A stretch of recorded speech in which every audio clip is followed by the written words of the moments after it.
ನಿಮ್ಮ ಗ್ಯಾರಂಟಿಗಳು ಜನರಿಗೆ ಇಷ್ಟವಾಗಿದ್ದರೆ ನೀವು ಬಾಗಲಕೋಟೆಗೆ ಬಂದು 5 ದಿನ ಬಂದು ಪ್ರಚಾರ ಮಾಡುವ ಅವಶ್ಯಕತೆ ಇತ್ತ ಅಂತ ಪ್ರಶ್ನಿಸುವ ಮೂಲಕ ಮಾಜಿ ಸಿಎಂ ಕೇಂದ್ರದ ಬೃಹತ್ ಕೈಗಾರಿಕಾ ಮತ್ತು ಉಕ್ಕು ಸಚಿವ ಎಚ್.ಡಿ. ಕುಮಾರಸ್ವಾಮಿ ಸಿಎಂ ಸಿದ್ದರಾಮಯ್ಯನವರಿಗೆ ತಿರುಗೇಟನ್ನು ಕೊಟ್ಟಿದ್ದಾರೆ. ಉಪಚುನಾವಣೆಯಲ್ಲಿ ಮೈತ್ರಿ ಅಭ್ಯರ್ಥಿ ವೀರಣ್ಣ ಚರಂತಿಮಠ ಪರ ಪ್ರಚಾರ ನಡೆಸೋದಕ್ಕೆ ಬಾಗಲಕೋಟೆಗೆ ಆಗಮಿಸಿ ಮಾಧ್ಯಮಗಳ ಜೊತೆ ಮಾತನಾಡಿದ ಅವರು, ಈ ಎರಡೂ ಚುನಾವಣಾ ಫಲಿತಾಂಶಕ್ಕಾಗಿ ಕಾಂಗ್ರೆಸ್ ನಾಯಕರು ವಿಧಾನಸೌಧವನ್ನ ಬಿಕೋ ಎನ್ನುವಂತೆ ಮಾಡಿ ಪ್ರಚಾರವನ್ನ ಮಾಡ್ತಿದ್ದಾರೆ.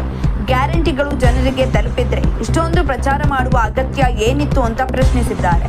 ನೀವು 2018ರಲ್ಲಿ ಬಾದಾಮಿಯಿಂದ ಕೆಲವೇ ಮತಗಳಿಂದ ಗೆದ್ದಿದ್ದೀರಾ. ಗೆದ್ದ ನಂತರ ಬಾದಾಮಿಯನ್ನ ದತ್ತು ತೆಗೆದುಕೊಂಡು ಅಭಿವೃದ್ಧಿ ಪಡಿಸುತ್ತೇವೆ ಅಂತ ಭರವಸೆಯನ್ನ ನೀಡಿದ್ರಿ.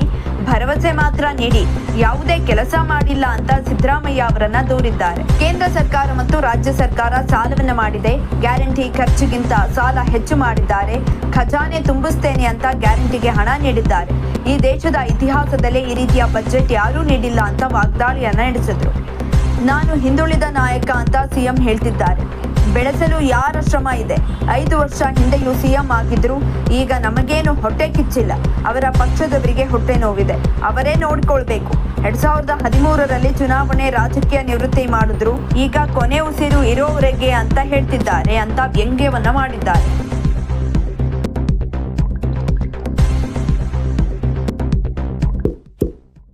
ಇಂತಹ ಇನ್ನಷ್ಟು ವಿಡಿಯೋಗಳಿಗಾಗಿ ಲೈಕ್ ಮಾಡಿ, ಫಾಲೋ ಮಾಡಿ, ಶೇರ್ ಮಾಡಿ.